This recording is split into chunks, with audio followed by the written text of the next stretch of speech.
Start. तो आज का जो टॉपिक हेडिंग है वो है गुड्स एंड सर्विस टैक्स। पहले अपन जीएसटी की अकाउंटिंग पूरी समझेंगे क्योंकि इनको भी मुझे जर्नल में ऐड करना है। तो हेडिंग लगा लीजिए गुड्स एंड सर्विस टैक्स।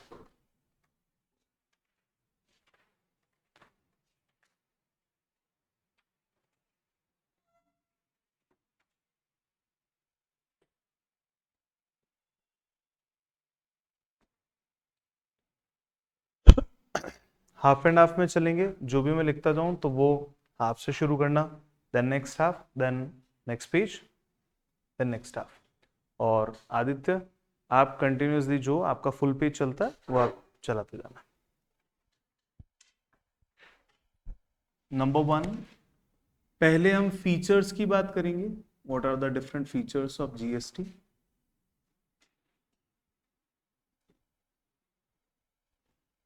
तो फीचर्स में एक एक करके फीचर्स लिखते जाएंगे। क्लास रिकॉर्डेड है, I will share you the link, तो उसके बाद में आप उसको वापस से देख पाएंगे। तो गुड्स एंड सर्विसेज के फीचर्स में number 1, tax on goods as well as services. दोनों ही चीजों पे टैक्स है। पहले गुड्स पे अलग टैक्स लगता था, सर्विसेज पे अलग टैक्स लगता था, पर अब गवर्नमेंट ने गुड्स एंड सर्विसेज को एक ही टैक्स रिजिम में ला दिया। Number 2, removal of cascading effect.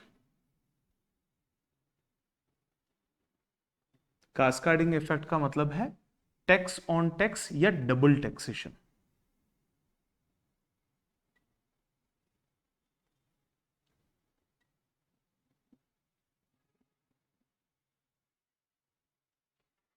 अब ये कैसे होता है? जब भी एक स्टेट से दूसरे स्टेट में गुड्स खरीद के लेके आते थे तो पहले एक ऐसा टैक्स लगता था जिसका फायदा नहीं मिलता था। उसकी वजह से क्या होता था कि उस टैक्स को पार्ट ऑफ कॉस्ट मान लिया जाता था, उस टैक्स का बेनिफिट आपको नहीं मिलता था। अब क्या है, इसका टैक्स का बेनिफिट आपको मिलेगा। थर्ड,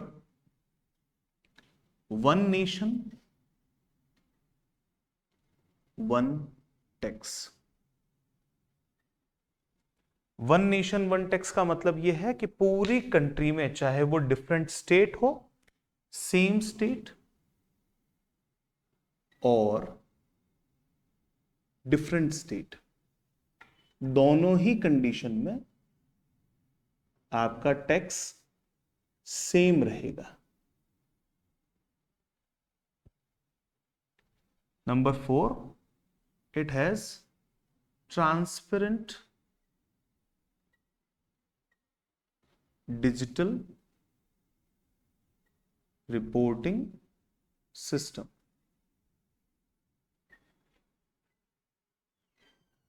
जिसका मतलब है कि सारी इंफॉर्मेशन, जो भी डिजिटल लेवल पे इंफॉर्मेशन अवेलेबल है, वो सारी इंफॉर्मेशन आपको ऑनलाइन में ट्रांसपेरेंट तरीके से दिख जाएगी।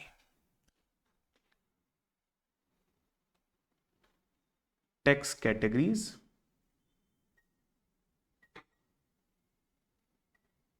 जो टैक्स कैटेगरीज आती हैं वो है सीजीएसटी, एसजीएसटी एंड आईजीएसटी। ये 3 तरीके के टैक्सेशन आपके पास में रहेंगे। Benefit of input tax is available. मतलब अगर आपने कोई गुड्स खरीदा है जिससे आप फर्दर प्रोड्यूस करने वाले हैं और कहीं आगे जाके आप उसे सेल करेंगे या प्रोडक्शन करेंगे, तो उस खरीदने का जो टैक्स आपने पे किया है उसका बेनिफिट गवर्नमेंट आपको पे कर देगी। 7th, tax payable equals to output tax minus input tax. Output tax यानी कि जो टैक्स हमने गुड्स सेल करते टाइम पे कलेक्ट किया है, उसमें से जो ऑलरेडी हम पे कर चुके हैं, कहां पे, परचेज करते टाइम पे, उसको माइनस कर दिया जाएगा। Point number 8, output tax, it is a liability account, that is tax collected on sales। Sale के ऊपर जो टैक्स आपका कलेक्ट हुआ है उसको कहेंगे हम आउटपुट टैक्स। तो बीइंग अ सेलर जो टैक्स मैंने कलेक्ट किया है वो मुझे गवर्नमेंट में जमा करवाना है, इसलिए वो हो गई मेरी liability. 9th, input tax, this is an asset जिसका फायदा हम ले सकते हैं। Tax paid on purchase, purchase करते टाइम पे, माल खरीदते टाइम पे अगर आपने कोई टैक्स पे किया है तो उसका बेनिफिट आपको मिलेगा, इसलिए वो आपका इनपुट टैक्स कैटेगरी में आएगा। टैक्स पेबल कैसे निकाला जाएगा? टैक्स पेबल निकाला जाएगा आउटपुट टैक्स में से इनपुट टैक्स को माइनस करके टैक्स पेबल निकाला जाएगा। इनपुट टैक्स का बेनिफिट मिलता है, इसके लिए कास्केडिंग इफेक्ट, डबल टैक्सेशन का आप नहीं होता है और वहां पे आपको फायदा मिल जाता है, तो कॉस्ट रिड्यूस होने का बेनिफिट मिलता है। Tax on goods and services दोनों है, वन नेशन वन टैक्स है, आप किसी भी स्टेट या डिफरेंट स्टेट से माल खरीदेंगे तो भी आपको टैक्सेशन उतना ही रहेगा और इनपुट का बेनिफिट आपका मिलता जाएगा। ये कुछ जनरल बातें हैं जो जीएसटी की फीचरिंग में आपको समझनी है। अब जीएसटी कैसे काम करता है, मैं कुछ पार्टीज यहां पे लेने वाला हूं। ये है एंड पॉइंट जिसको मैं बोलूंगा कस्टमर, ये है बिगिनिंग पॉइंट जिसको मैं कहूंगा raw material supplier, RM supplier. अब बड़े ध्यान से कुछ चीजें अपन यहां पे समझते जाएंगे। पॉइंट नंबर 10 को इंट्रोड्यूस करने के लिए, इनडायरेक्ट टैक्स। इनडायरेक्ट टैक्स मतलब this is part of indirect tax. क्यों इनडायरेक्ट टैक्स? क्योंकि हमें कलेक्ट किससे करना है? कस्टमर से, पर बर्डन किसको देना है? कस्टमर को, पर कलेक्शन होगा थ्रू अ चेन। तो indirect tax that is burden on consumer but collection from intermediaries। Intermediaries का मतलब हुआ मिडलमैन, जितने भी होंगे वो सब इंटरमीडियरीज कहलाएंगे और इंटरमीडियरीज से आपको कलेक्शन करना है। क्लियर है? अब इस चीज को थोड़ा, जो डायग्राम अब मैं बनाऊंगा वो पहले समझेंगे और उसके बाद उस डायग्राम को अपन बनाएंगे। ये है हमारा कस्टमर जिससे अल्टीमेटली आपको टैक्स, सारा का सारा टैक्स जो है वो वसूल करना है, यानी कि बर्डन किसके ऊपर है? Burden of the tax is on consumer. Consumer को कैसे डिफाइन कर सकता? कंज्यूमर को कैसे डिफाइन कर सकता? कैसे आइडेंटिफाई कर सकते हैं कि कंज्यूमर है? कंज्यूमर कौन होगा? जो परचेज करेगा। लेकिन जो परचेज करेगा वो कंज्यूमर हो, ये जरूरी एग्जैक्टली नहीं है। आई बॉट दिस वॉच, मैं इस वॉच का कंज्यूमर तभी कहलाऊंगा जब मैं इस वॉच को कहीं बेच नहीं रहा। Not for resale. जो कंजम्पशन करता है, क्या करता है? कंजम्पशन, जिसको आगे उससे बेनिफिट नहीं लेना है, जो आगे उसे बेच के फायदा नहीं लेगा, उसे हम कहेंगे कंज्यूमर, और उससे होगा आपका कंजम्पशन। क्लियर? तो अल्टीमेटली ये वो पर्सन है जिसके ऊपर ही टैक्स का सारा बर्डन आना है, बाकी सब तो इंटरमीडियरीज है। अब इंटरमीडियरीज के नाम लेते हैं। रॉ मटेरियल सप्लायर्स है, हमने एक इंटरमीडियरी यहां पे डेवलप किया जिसका नाम है मैन्युफैक्चरर। डन। मैन्युफैक्चरर से हमने अगला इंटरमीडियरी आइडेंटिफाई किया, दैट इज होलसेलर। होलसेलर कौन होता है? बल्क में माल लेता है, बल्क में माल बेचता है। उसके बाद में हमने एक इंटरमीडिएट डिफाइन किया, दैट इज रिटेलर। हम इस पर्सन को टैक्स की वर्किंग से बाहर रखते हैं कि ये छोटा पर्सन है, इसको टैक्स पे करने की जरूरत नहीं है, तो ये यहां सप्लाई करेगा, ये आगे सप्लाई करेगा, आगे सप्लाई करेगा, और उससे टैक्सेशन का काम होगा। अब आइए बड़े ध्यान से ओवरऑल प्रोसेस देखना। इस पर्सन ने इस पर्सन को माल बेचा, से सपोज 1000 रुपीज का। ये पर्सन उस 1000 रुपीज में ऐड करता है अपना प्रॉफिट 200 और इसे 1200 रुपीज का बना के, कोई भी वैल्यू एडिशन, कुछ भी वैल्यू एडिशन, ये वैल्यू इसमें ऐड किया और ये 1200 का बना के किसको बेचने वाला है? होलसेलर को। अंडरस्टैंड करते हैं कि 5% टैक्स रेट है। 1200 का 5%, it become 60 rupees extra, so it is 1260 rupees. ये किसको गया है? गुड्स 1260 रुपीज का। ये गुड्स एक्चुअल में इसको कितने का पड़ा? 1260 या 1200 ओनली?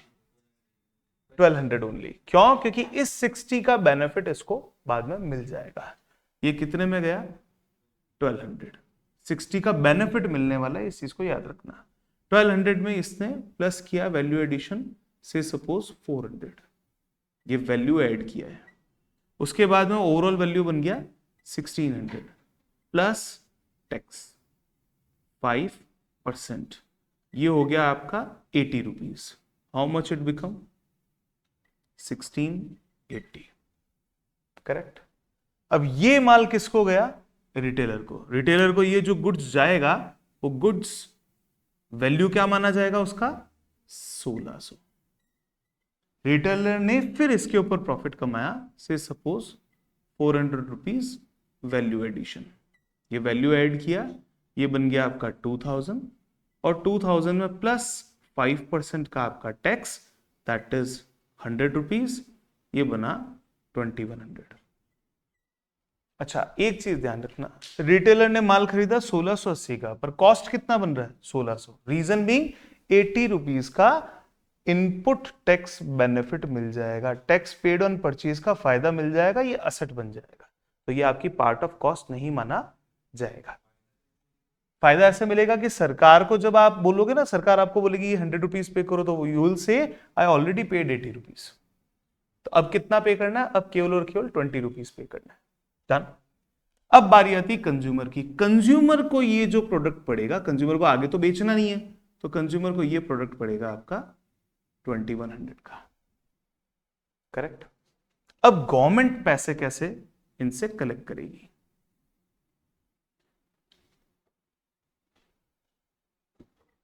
गवर्नमेंट के पास में टोटल टैक्स कलेक्शन कितना होना चाहिए? टोटल टैक्स कितना कलेक्ट होगा? कंज्यूमर से कितना आ रहा है? 100 रुपए। टोटल टैक्स कितना बनता है? 100 रुपीज, क्योंकि अल्टीमेटली फाइनल वैल्यू क्या थी गुड्स की? 2000। 2000 का माल है, 100 रुपीज का टैक्स है, इतना ही गवर्नमेंट के पास में कलेक्ट होता है। अब समझते हैं कैसे कलेक्ट होगा। ये जो मैन्युफैक्चरर है, ये मैन्युफैक्चरर गवर्नमेंट को देगा 60 रुपीज। क्यों? क्योंकि ये मैन्युफैक्चरर बोलेगा होलसेलर से मुझे 60 रुपीज रिसीव हुए हैं और ये 60 रुपीज वो गवर्नमेंट में डिपॉजिट करवाएगा।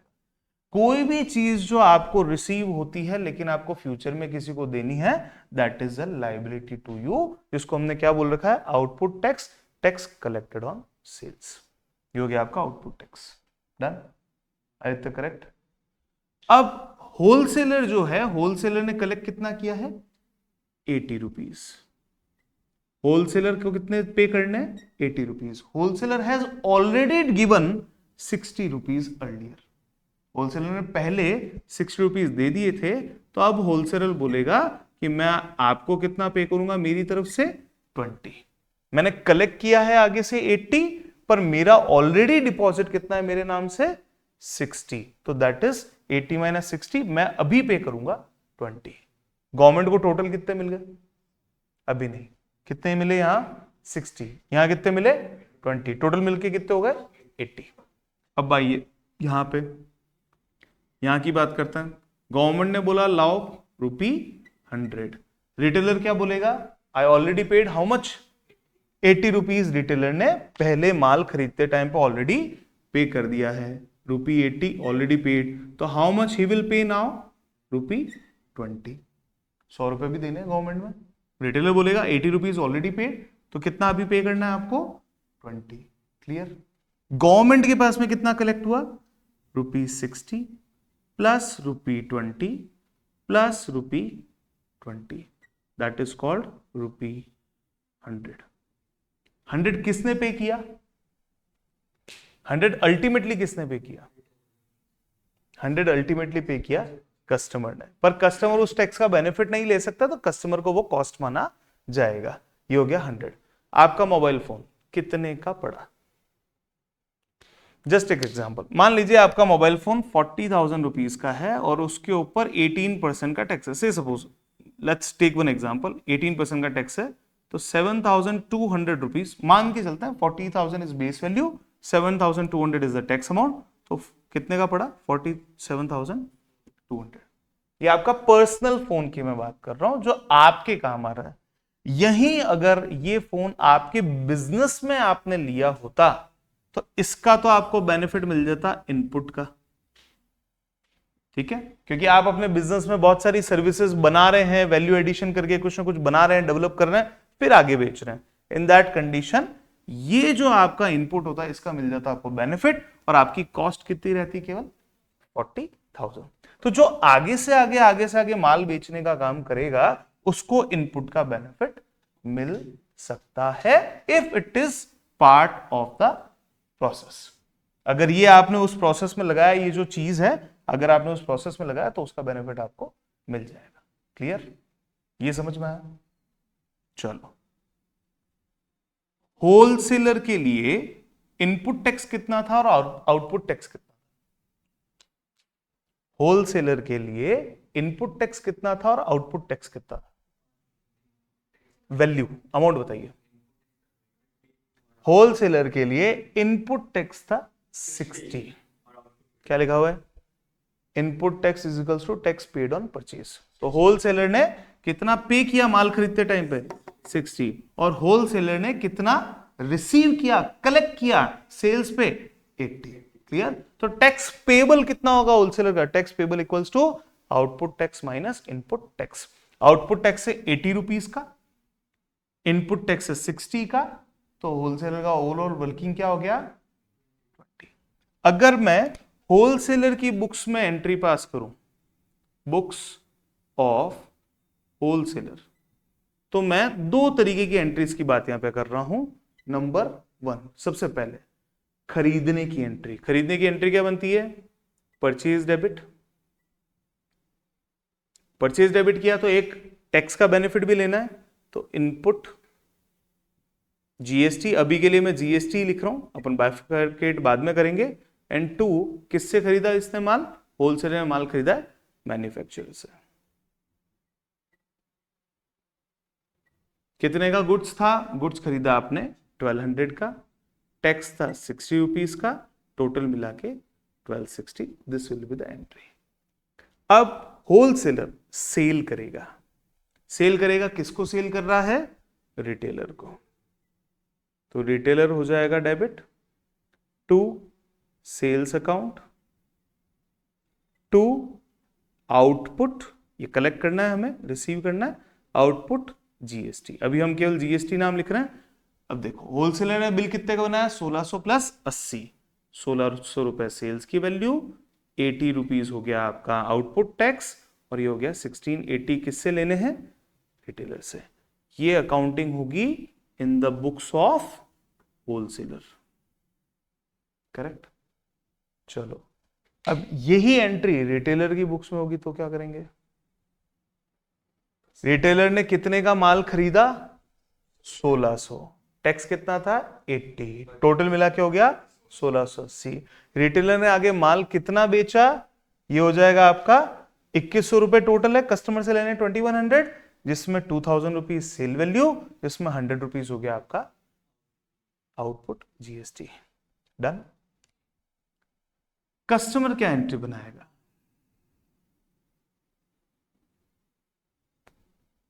कस्टमर क्या एंट्री बनाएगा? परचेजेस अकाउंट डेबिट, जो भी आप खरीद रहे हो।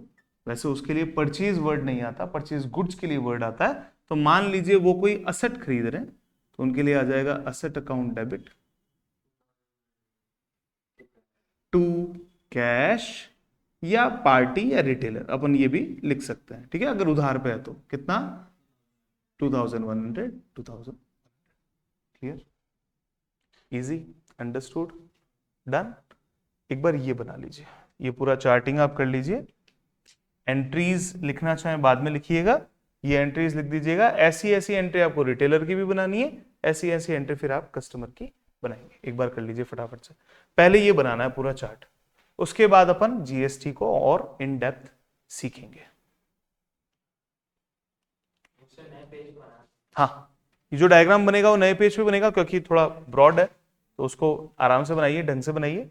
और उसके बाद में आप पहले डायग्राम बना लीजिए, पूरा सिक्वेंशियल चलना। पहले ये 5 पार्टीज, देन मूवमेंट एक का, देन मूवमेंट दूसरे का, third, fourth.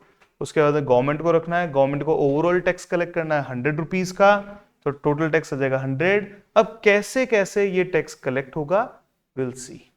This is the overall process.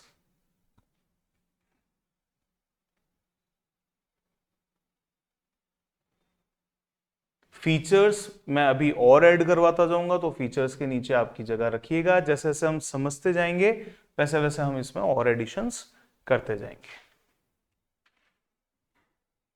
Process understand ये करना है कि किस तरीके से ये वर्किंग क्लियर होगी, ताकि ये समझ में आ जाए कि जीएसटी कैसे वर्क करता है, जीएसटी की अकाउंटिंग कैसे होती है। That's it.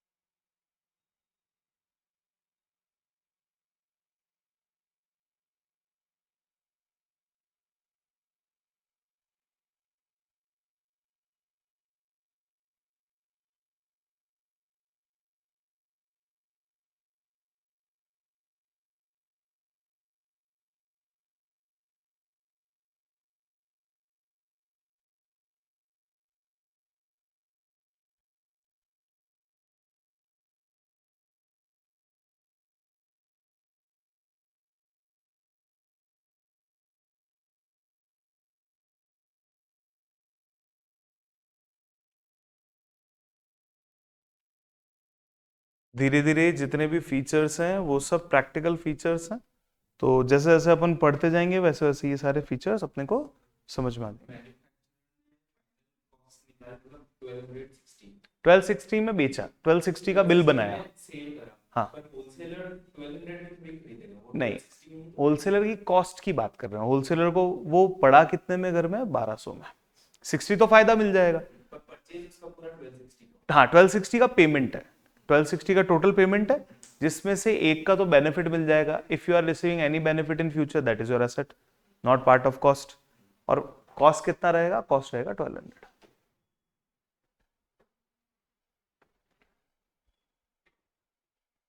आज जीएसटी हो जाएगा तो कल से जीएसटी को भी आपके जनरल क्वेश्चंस में इंक्लूड किया जाएगा।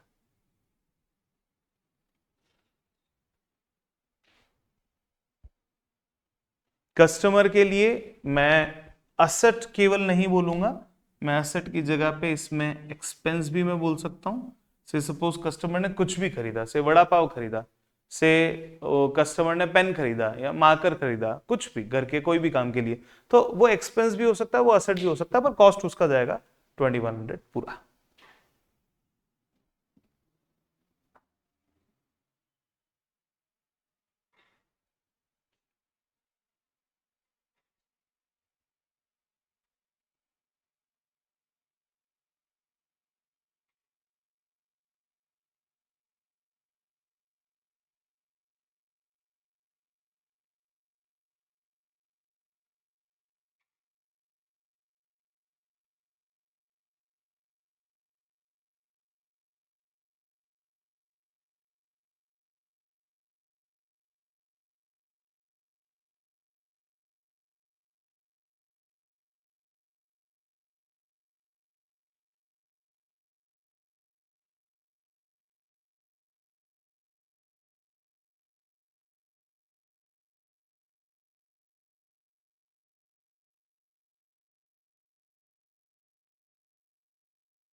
जैसे आप बुक्स ऑफ होलसेलर बना रहे हैं वैसे ही आप बुक्स ऑफ रिटेलर बना सकते हैं।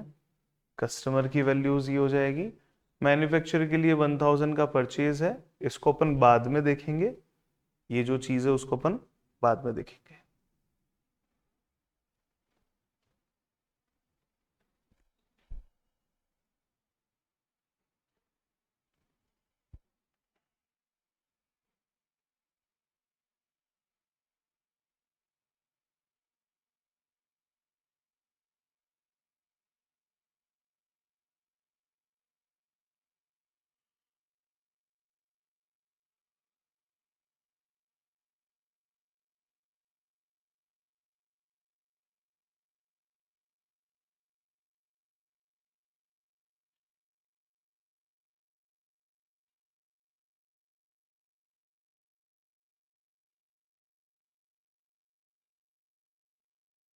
डन। अब इसमें अब तक में कोई डाउट? तो क्या लगता है, क्या सीन है ये? क्या ये एक ऐसा है जिससे एक एक क्या ये एक तरीके का ट्रैप सिस्टम है? चलो अगर मैं बोलता हूं कि कस्टमर को माल बेचा है यार, कस्टमर को ही पकड़ लेते हैं, क्या ऐसा हो सकता है? कस्टमर से किससे कलेक्ट करना है टैक्स? टैक्स अल्टीमेटली बर्डन किसको देना है? बर्डन देना है आपको कस्टमर को। क्या गवर्नमेंट डायरेक्टली कस्टमर को नहीं ढूंढ सकती? It's almost impossible. कस्टमर कहां से जाता है? कस्टमर टोल टैक्स से जा रहा है, कस्टमर फ्यूल भरवा रहा है। मैं टैक्स की बात कर रहा हूं, जनरली फ्यूल पे जीएसटी नहीं है, वैट है, पर मैं टैक्स की बात कर रहा हूं। कस्टमर कहीं पे भी बहुत सारे काम कर रहा है, पर डे में एक कस्टमर मान लो 50 काम करता है, सभी वर्क में टैक्स पे करता है। अब वो टैक्स पे तो कस्टमर करता है, पर कस्टमर के पास में there is no option to deposit the amount. पहली बात, वो कहां जमा करवाएगा? उसके पास में कोई सोर्सिंग नहीं है, और गवर्नमेंट इतना बड़ा सिस्टम नहीं बना रही कि 140 करोड़ कस्टमर्स जो हैं उन सभी को वो टेक केयर कर पाए। 140 करोड़ तो सब मिला लेते हैं, मैं 100 करोड़ मान लेता हूँ। 100 करोड़ कस्टमर को सारा टेक केयर पॉसिबल नहीं है। दूसरा, कस्टमर ने, गवर्नमेंट ने किसको पकड़ा? गवर्नमेंट ने मिनिमम से मिनिमम लोगों को पकड़ा, ये और ये। गवर्नमेंट ने बोला आप रजिस्टर हो जाओ। अभी आप बोलोगे मैंने 60 रुपीज कलेक्ट किया, तो आपको बताना पड़ेगा किससे कलेक्ट किया। आपको क्या बताना पड़ेगा? किससे कलेक्ट किया। मैन्युफैक्चरर बताएगा 60 rupees I collected from this wholesaler, तो ही तो होलसेलर बोल पाएगा देखो 60 रुपीज मेरे आपके पास में ऑलरेडी आ चुके थे।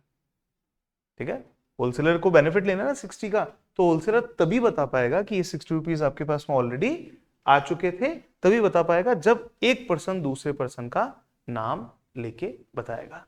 अब ये नाम लेके कैसे बताएगा, उसके लिए एक आइडेंटिफिकेशन में डाल दीजिए। Point number 11, parties have their GSTIN, goods and service tax identification number, in this system. इस पूरे सिस्टम में पार्टीज को कैसे ट्रैक किया जाता है?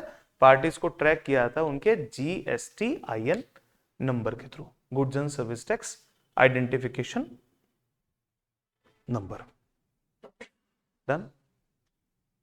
तो हर एक पार्टी दूसरी पार्टी का नाम बताती है, मैंने कहां से खरीदा, किससे, मैं किसको मैंने बेचा है, ये सारा पूरा सिस्टम आपका रहेगा। क्लियर? डन।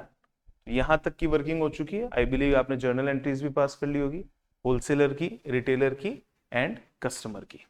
अब बढ़ते हैं आगे। अब हेडिंग लगाइए, type of transactions. Type of transactions.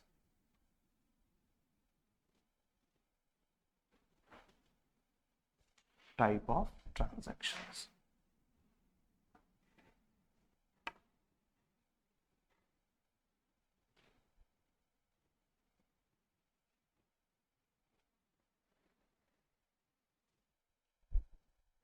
आइए, ऑफ ट्रांजैक्शंस। बड़े ध्यान से समझना। ये एक स्टेट है, मान लेते हैं ये एक पर्टिकुलर स्टेट है, जिस स्टेट का नाम हमने दे दिया राजस्थान। यह है पार्टी ए, यह है पार्टी बी, इसको हम सप्लायर बोल सकते हैं easily. And this is a state Delhi, जहां पे पार्टी सी, पार्टी ए ने पार्टी बी से माल खरीदा, ठीक है, सेम स्टेट है। This is called intra state transaction. क्या कहेंगे इसे? Intra state transaction. अगर पार्टी ए ने पार्टी सी से माल खरीदा, this is called inter state transaction. इसे कहा जाएगा inter state transaction. What will be the difference in case of intra state transaction?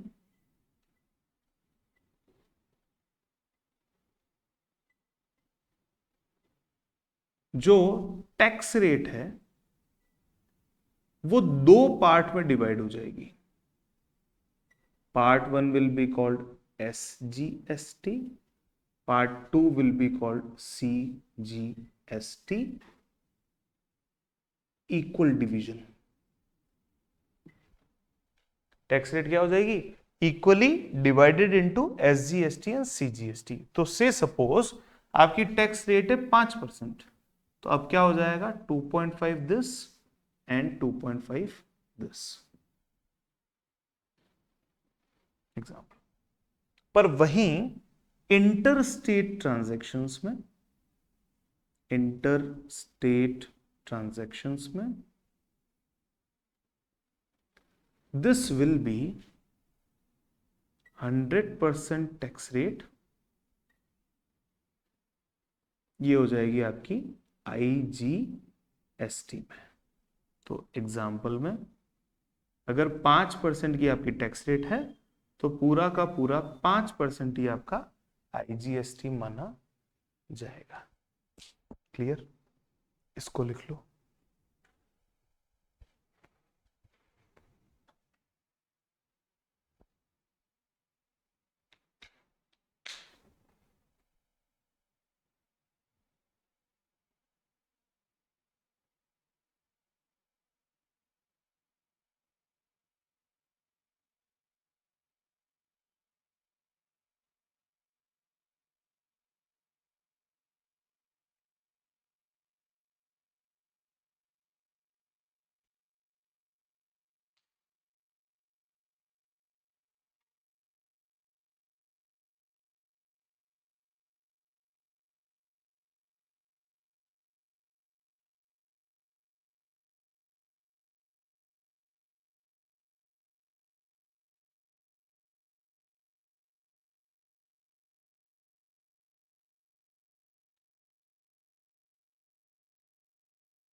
YZ and company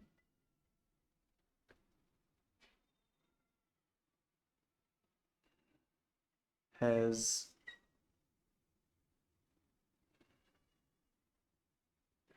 done following transactions.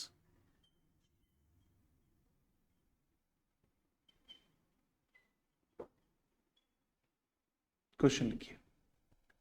XYZ company ये है राजस्थान की, XYZ company Rajasthan has done following transactions. 4th April, purchased goods worth rupees 1,20,000 from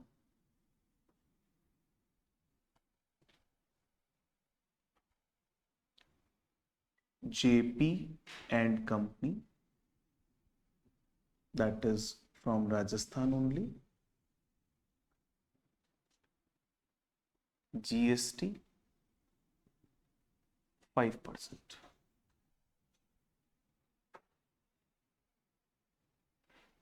On 9th April, purchased goods worth rupees 2 lakh from RS Traders, Delhi. GST 5%.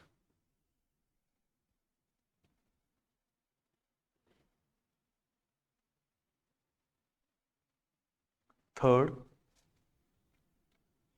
15th April, goods sold to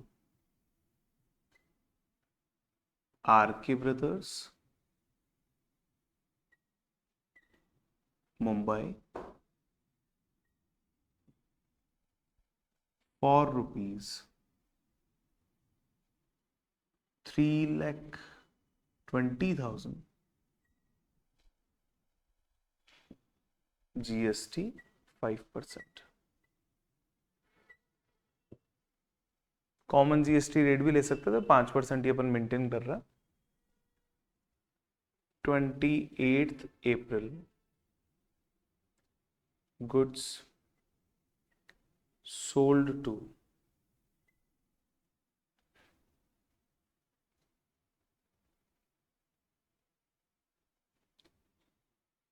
BL Traders, Rajasthan, for rupees 1 lakh.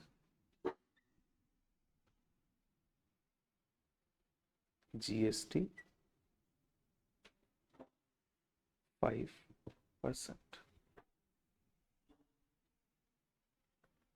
Question लिख लीजिए, फिर आगे बढ़ता.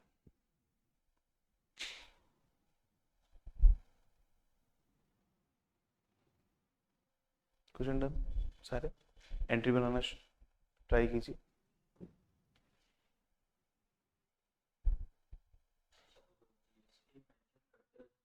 हाँ, yes, particulars में GST mention करेंगे.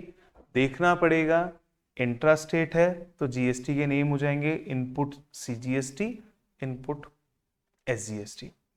Intrastate है, cell कर रहे हैं तो output CGST, output SGST. Interstate होगा, खरीद रहे हैं तो इनपुट आईजीएसटी, बेच रहे हैं तो आउटपुट आईजीएसटी. ट्राई कीजिए, फर्स्ट एंट्री ट्राई कीजिए, देन विल सी.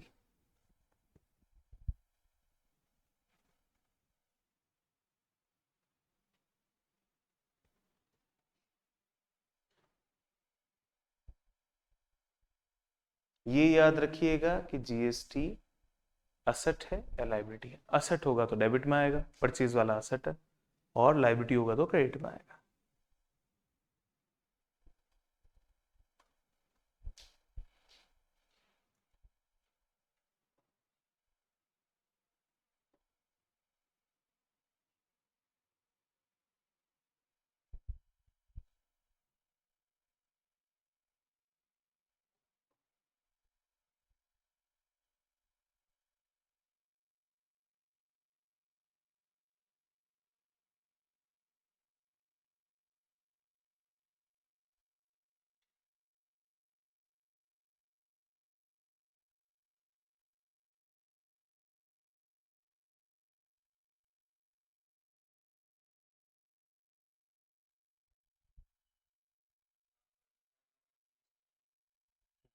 जिधर परचेज आएगा उधर जीएसटी। यस बिल्कुल आएगा।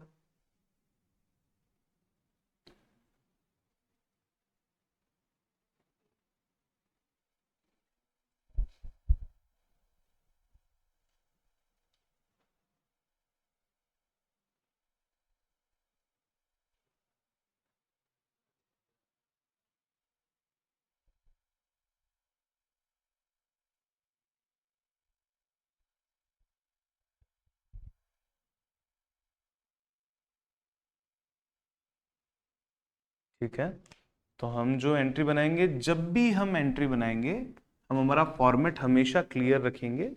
This is the journal, in this journal this and this date, debit, credit and particulars। Last में एक छोटा सा पार्ट आप बना दीजिए एलएफ का। ये जितनी भी डॉट्स या लाइंस आपको दिख रही छोटी, these are the part of final linings. अब सबसे पहले परचेज की 2 एंट्रीज है, वो आप चेक कर लीजिए। On 4th of April this party purchased, purchases account debit। पहले देखते हैं माल कितना, 120 का गुड्स खरीदा। अब लगाएंगे टैक्स। टैक्स में कौन सा, ये purchase goods worth rupees JP and company Rajasthan से है, ये भी राजस्थान से है, तो सीजीएसटी एंड एसजीएसटी। तो आएगा input SGST account debit, input CGST account debit to what is the party name, JP and company. Done. अब बनता है 5% का भी हाफ एंड हाफ, ढाई एंड ढाई, 2.5 2.5। कैसे करना है, 10% कितना होता है, तो 5% कितना होगा 6000। क्लियर है भाई, 10% 12000, 5% 6000, 6000 का भी आधा हो रहा था 3 3। डेबिट और क्रेडिट आपस में मैच होता है, तो ये हो जाएगा 120 6। हाँ इंक्लूसिव नहीं है, 120 तो बेस वैल्यू है, उसके ऊपर जीएसटी है। हाँ उसके ऊपर जीएसटी, उसके अंदर इंक्लूडेड नहीं है। वो क्वेश्चन अपन जब करेंगे फर्दर, तब उसको अपन डिटेलिंग करेंगे। Being goods purchased. अब आइए 9th April, अगेन परचेज की वैल्यू है 2 lakh from RS traders Delhi. Purchases account debit, input IGST debit to RS traders. Journal entries बहुत सुंदर तरीके से बनाएंगे।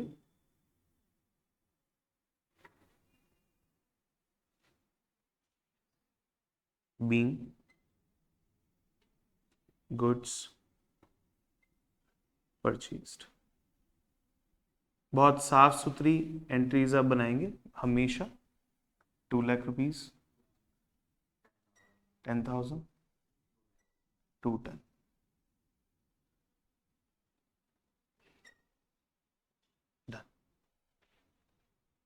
पहले ये कर लीजिए। अब सेल्स की एंट्रीज जिसको लगता है कि वो कर पाएंगे तो वो कीजिए।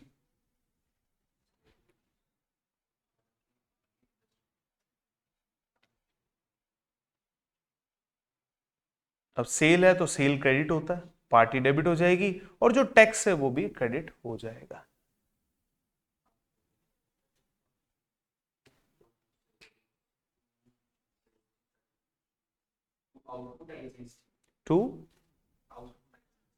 To output IGST, yes, third में आउटपुट आईजीएसटी, 15 ऑफ अप्रैल के अंदर आउटपुट आईजीएसटी।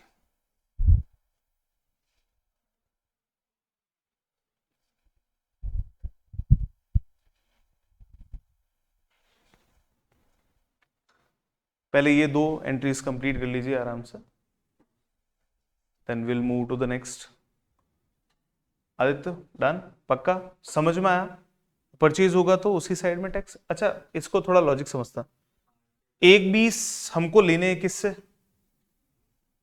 जेपी से देने हैं, सॉरी 1/20 देने हैं, इसके साथ साथ में 3000 भी देने हैं।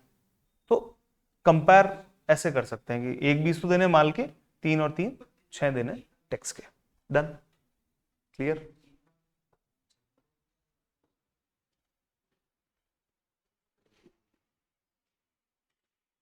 अब सेल्स की अकाउंटिंग कीजिए।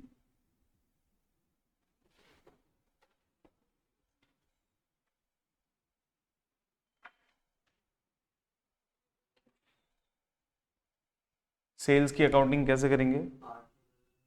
15 अप्रैल आर के ब्रदर्स डेबिट, उससे दो चीजों के पैसे लेने हैं, एक तो सेल्स का लेना है बेटा, और एक लेना है इनपुट आईजीएसटी का, बीइंग गुड्स सोल्ड। सेल्स का हो गया आपका 320 and there is 5% GST tax, that is 16,000। 10% कितना होता है? 32,000। 5 हो जाएगा उसका हाफ, 336,000।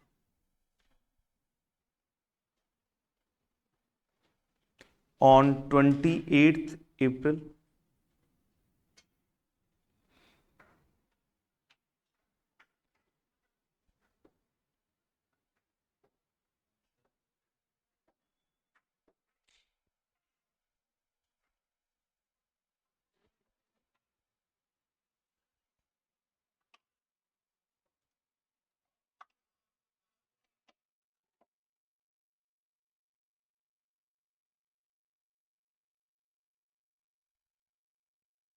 on 28th April शुरू कीजिए।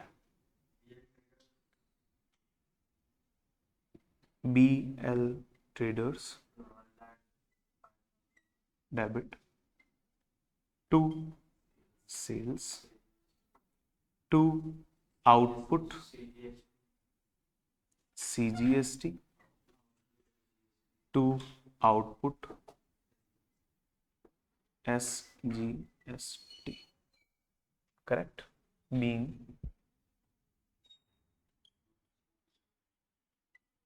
goods sold. Done. Sales value 1 lakh. Then output CGST 2500.